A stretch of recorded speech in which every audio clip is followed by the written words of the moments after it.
Yeah. Here we go. We're doing it.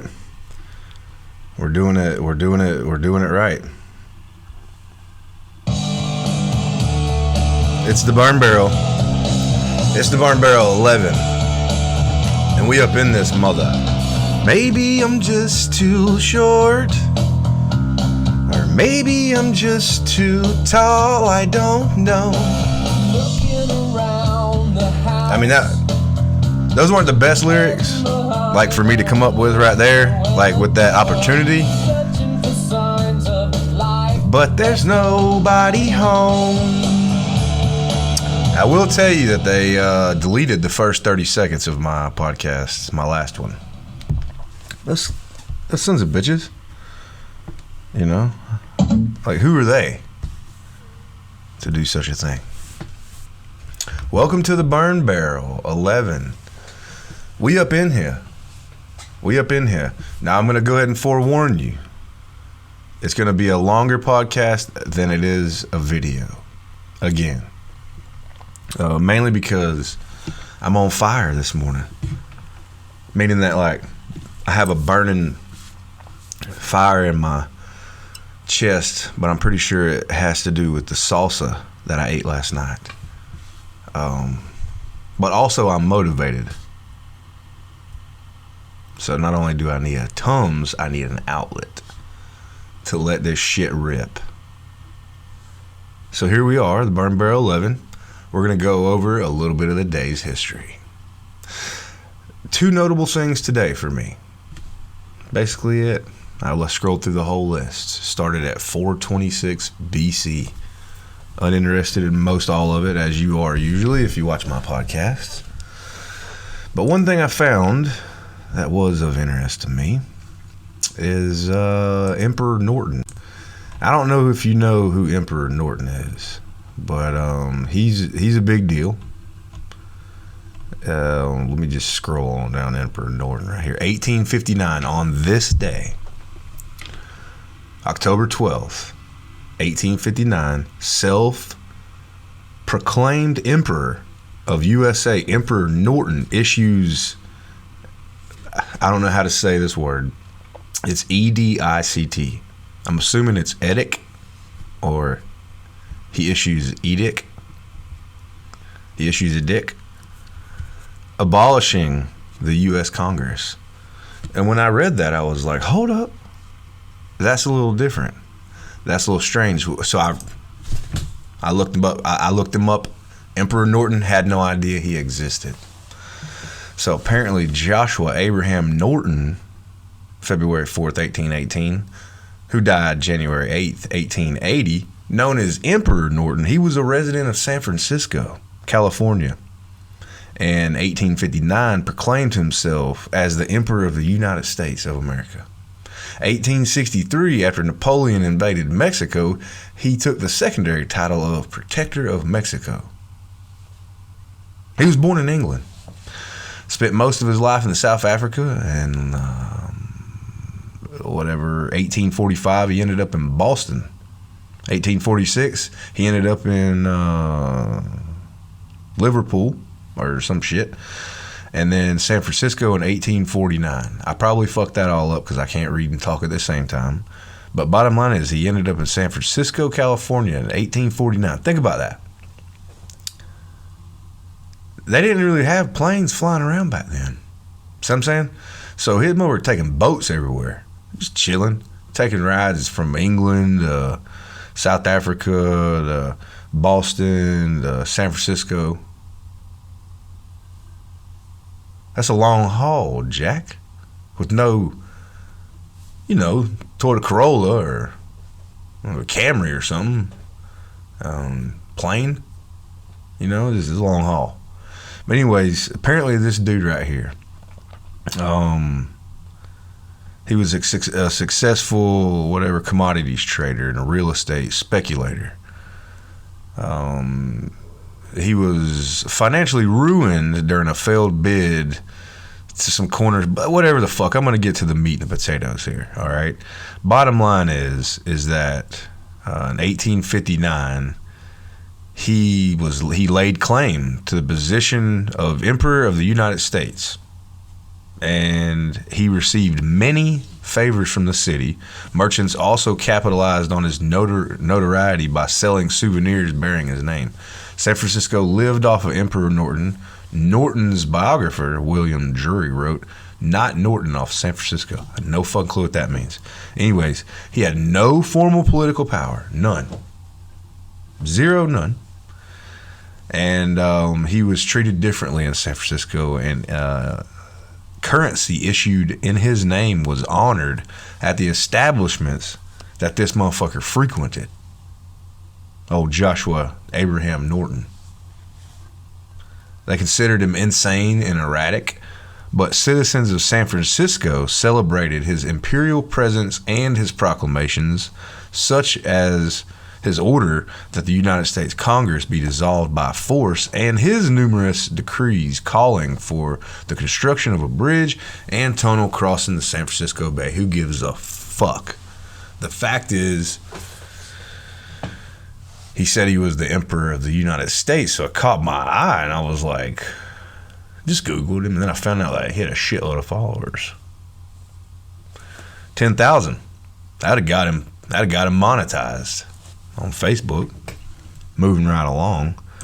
Had no idea about this, and I'm not getting fucking political. So if you get in the comments and you get all political, just know this: if you ever get in my comments, I don't give a fuck. I care if you're saying something positive, because that's what I try to look for. But I don't care if you're mean. If you say you can say the fucking worst shit. Probably just gonna delete it. If I can. If I can't, whatever, fuck you. But anyways, back to the good stuff.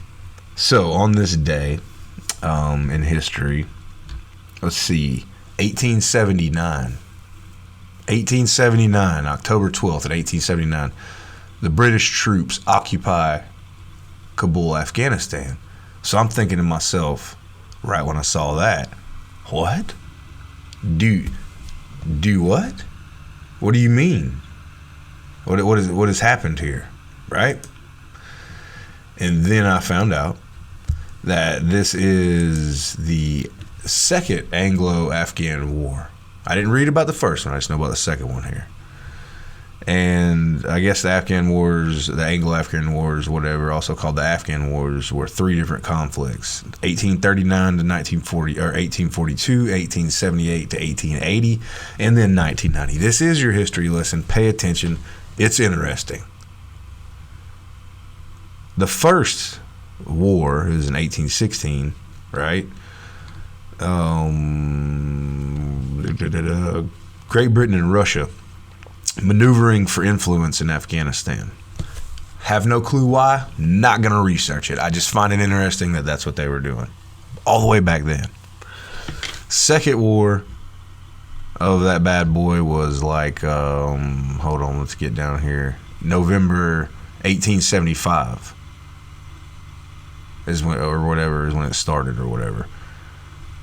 That shit, like, they're there, like, fighting. And then, like, at one point, this dude says, hold on, he says, this dude actually said this. He said something about the third is this, the British movement, There was a peace treaty signed, and then it was abolished in 21.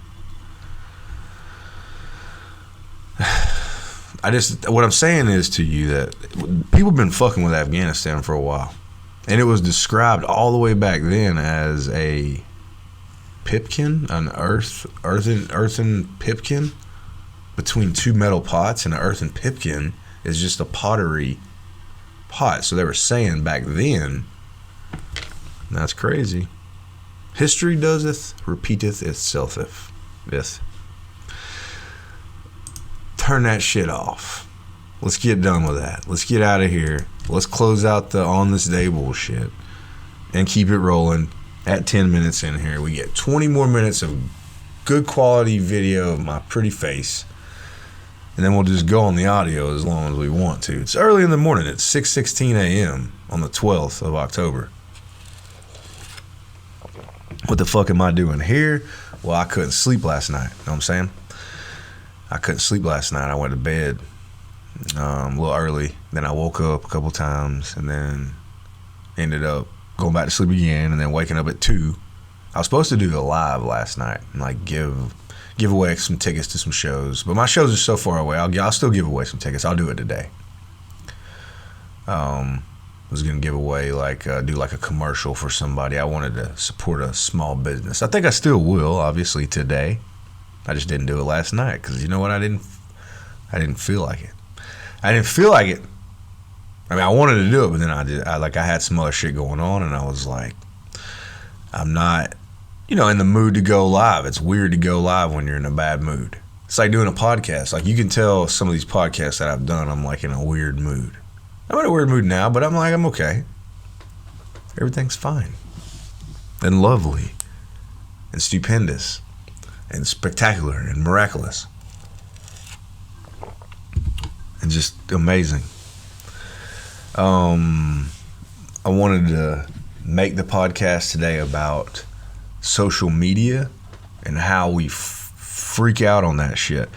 I know this is going to sound crazy because I got social media going on, but one thing I've learned about trying to make this my hustle, my main gig, is that you have to deal with what people say without reacting, because we're humans and we're going to react. It's just a true story. We're going to react. Whenever people are on social media, I see really tough people and I see really sensitive people. It just going back and forth. Ultimately, you get nowhere, though. Pretty sure we've covered this at some point before, but ultimately to get nowhere in their arguments online. Social media is not real. So, there's a difference between your thumbs and your actual mouth. People are going nuts on this. Mark Zuckerberg's trying to silence us.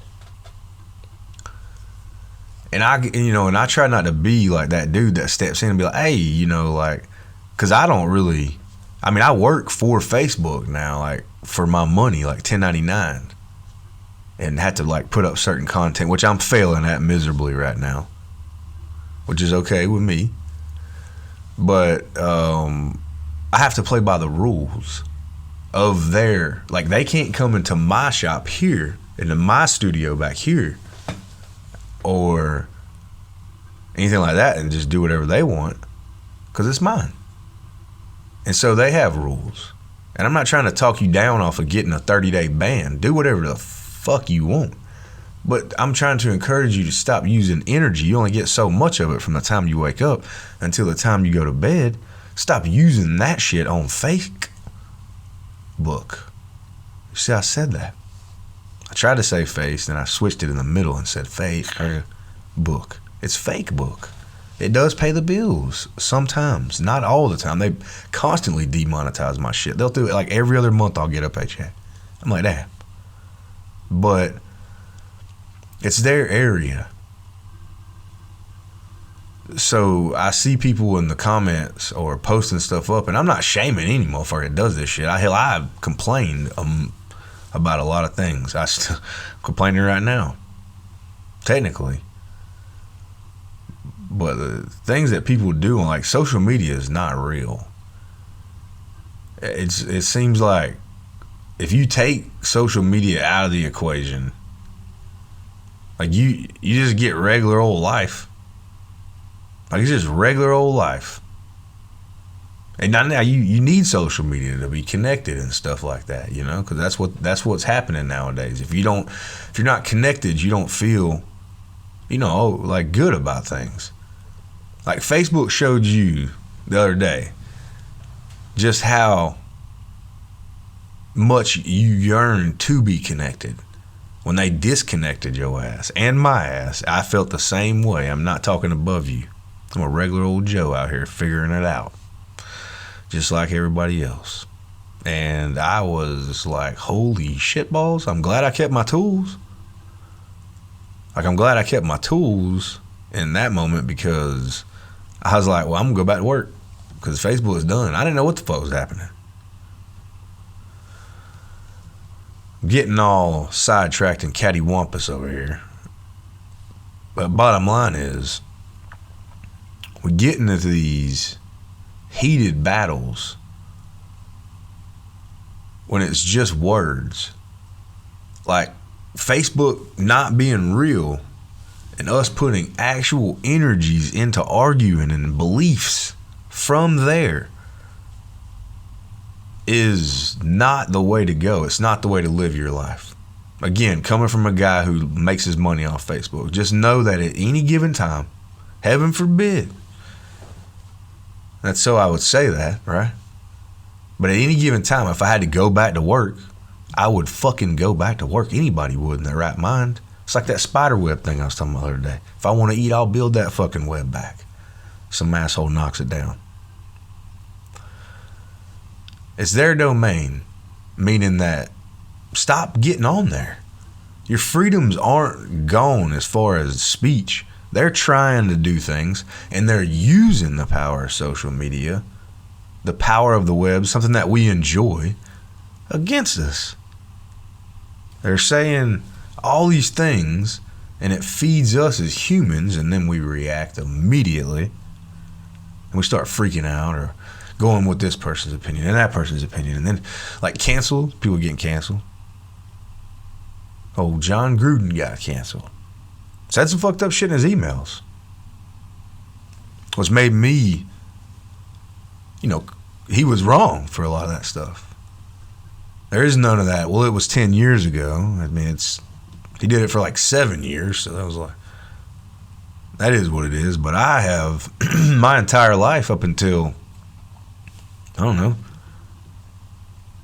like just a few years ago, I was an angry person. I was just trying to figure stuff out. The earlier on in my years, I said some stupid shit. God knows how many emails or just horrible, psychotic, stupid shit I've sent. Does that mean I can't be a better person later? I mean, I guess people would want you to get executed for stuff like that. But like the N-word, that's a touchy thing. Like at some point you have to grow up and stop, you know what I mean, like feeding into different shit you don't know about. Like I've said, dare I say that I've said it because I don't want to get canceled, but I've said the N-word. Tons of people have. It's in fucking all kinds of rap songs and all kinds of things, and I'm not trying to sound ignorant there. I'm just saying at some point in my life I was like, well, I'm just not going to fuck with that one. I mean, I'm not going to, you know what I mean? Like you don't want to keep setting yourself up, but just the fact that people will go and like dig up old shit to take you down means that you better at some point start doing some good shit and not do that other shit. Because we are human and we do learn. But the internet has the ability to destroy people. Technologies and stuff like that. You got people that'll be like, well, you shouldn't have done it. Like the baby. I'm not speaking intelligently on any of this stuff. But the baby, the rapper, if you watch the Dave Chappelle Netflix special, you know why I would even bother saying either of their names. These people are trying to cancel Dave Chappelle. Huh? He is a successful black man in 2021, and you're going to cancel him, trying to cancel him because of what he said. Not only is comedy the most edgy, craziest job, I get it that you can have clean comedy. I've seen clean comedians. I've seen them. I'm not saying they're not good. There's plenty of them that are successful. The comedy's funny, but the shit that the majority of comedians let fall out of their mouth is edgy. I've heard everything from Jesus jokes, and I'm not talking about good ones, to jokes about sex changes, jokes about sexual orientations. I've heard racist stuff. It's a strange world we live in, to where you can operate however you want to on this level. It's not addressed with a lot of energy until you make it to another level. Let's take all that weird shit that I'm talking about out of the equation. We're talking about like where this would relate to a listener, somebody that's like hearing me right now. Stop doing stuff online. Like, put your little stuff on there and then leave.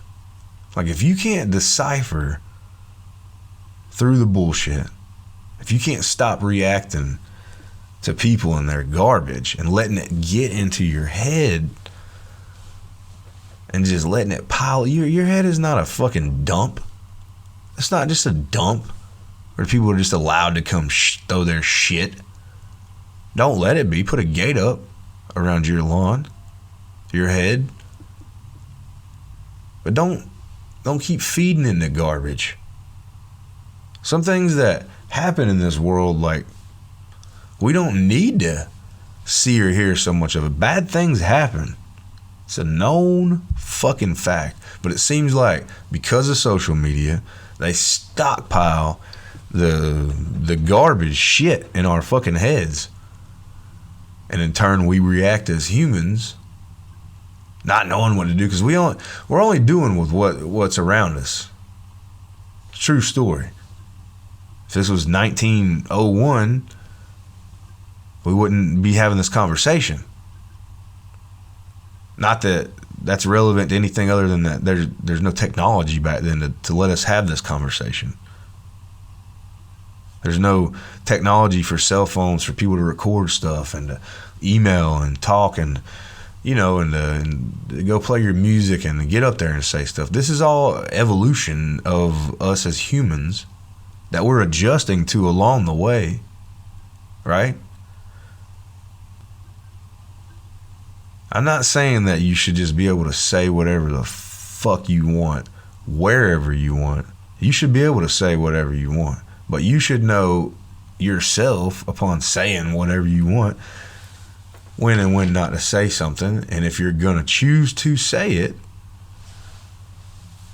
you know, there may be consequences. There may or may not be. It doesn't matter. But know this. And what I'm saying is that, like, that thing about social media is it's so fake that you shouldn't even bother. Like, look at the pictures. Oh, those are cool. Oh, there's the family. Go check and see if your crush has looked at your 4-week-old DM. Probably hasn't. But then get the fuck off there and go live your life. I try to stay, like, focused. I've always got my phone in my hand, but I'm not always on social media. I do a lot of texting and emailing and shit from that motherfucker. But, you know, I strategically log off of there. It's important to not overdo it, you know. Social media is the fucking devil. It's definitely a hard thing to deal with, you know. I'll tell you this, when you're out there arguing with people, it's almost like you're trying to prove a point to each other. I get arguing. I've done it. I'm telling you, I'm growing. I'm not speaking from a power position or a higher position or some position that I've casted myself to where I feel like I can talk. I'm literally sitting at all levels right now, at the bottom, at entry level, because I failed here a time or two, and I'm telling you that, like, nobody's better than you. Nobody's better than you. Not your boss, not your friends, not nobody with a college degree. You're not no better than nobody else either. I'm not trying to teach no life lessons here, but that's just the truth, right?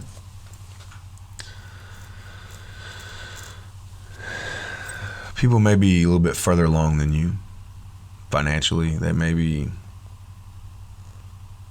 you know, college degrees or smarter or whatever, but is it worth arguing with anybody ever? Never. Fuck arguing with people. Fuck arguing with people online. I have argued with people so much in my life that I can't stand it. It got to a point to where when people want to argue with me now, I'm just like, nah, no way, Jose. Like, I literally just don't fucking do it. I encourage that people not to argue. I don't fucking do that dumb shit. You know what I'm saying? Speaking of arguments, I got into an argument with a lady. Let's back up a second. This lady was like, we were kind of talking. This was a little while back, but I was reading through our old messages or whatever, and I was thinking to myself, like, who the fuck is this? Because I don't say people's numbers. I got to reading, and I was like, oh, this is this chick. So she says to me, she says, like, who, like, randomly, like, as we talking and stuff at the time, we kind of seen each other a couple times. She's like trying to like dig for information. Like, I don't know if she's watched too much like CSI or serial killer shit or like Forensic Files, but she's like trying to see like if I'm a serial killer, or like trying to figure me out. Which is, number one, don't ever try to do that, because you don't know what the fuck I'm on or what I'm talking about or what I'm doing at any given time. But she says to me, she says, if you could be any superhero, who would it be? And I was like, well, that's easy. I'd be Shaft. She's like, what? And I was like, I'd be Shaft. Like, Shaft. And she's like, he's not a superhero. Like what about like the Ninja Turtles or like Spider-Man or like Superman or something like that? I was like, no, fuck no. She's like, why not? I was like, they don't have dicks. And like, where I was kind of being funny, she took it serious. Like, she was like, oh. And I was like, oh, what? Like, I mean, Shaft like gets laid. And she was like, oh, so you're just about getting laid. And I'm thinking to myself, like, this is going downhill quick based off of just one question of who I would want to be as a superhero. And I mean, my immediate response took over, like my reactions, my reflexes. I'm like, Shaft, because he gets laid. Spider-Man will fucking swing down and beat the Green Goblin. And the dude with 9 arms coming out of his back. And get a kiss upside down. Don't even peel the mask all the way off. I get it, they don't want to see it or know who it is and all the bullshit. But we already know who it is. We're watching the movie. Give us something. You didn't just make that movie for a kid. Adults took their kids to see that movie as a very adult movie. You might as well just made it like at least softcore. Like where he bangs, you know, that Kirsten Dunst. Like, what about Superman flies down from another galaxy, dog, and shoots laser beams out of his eyeballs and saves Lois Lane and gets a kiss? That's bullshit. These superheroes ain't getting laid. Don't ask me what superhero I want to be, because automatically I'm thinking about the prize. Shaft, when he does it, he kills bad guys or does whatever he does, he takes the lady. He's like, come on, we fucking. And then they go and do what they do. So it's Shaft for me. But she's going to tell me I'm immature. I'm like, you literally asked me, like, who I would want to be as a superhero. What? You're immature. Fucking arguing with me about a superhero. These shit motherfuckers ain't real. But if we're talking about when we're going to get to the real one, Shaft didn't have no wings or no special shit. He didn't shoot a belt buckle across and drive a Batmobile. He drove a badass car, whatever car. Had a big gun, shiny gun. And he had a big gun. You know what I'm saying? Of course I want to knock out 2 birds with 1 stone. I want to be a badass and get a big old wiener. You know? It's not something I'm accustomed to over here. Well, average Joey. We're running out of time on the video, so I'm going to say goodbye to you there. I love y'all. And this has been the Burn Barrel 11. And, yeah. Y'all have a good day up there. But we're going to keep it on rolling over here on Spotify. YouTube's done. YouTube's out. That's where we're really going to go in. I want you to gain something from my unsolicited mess. You know?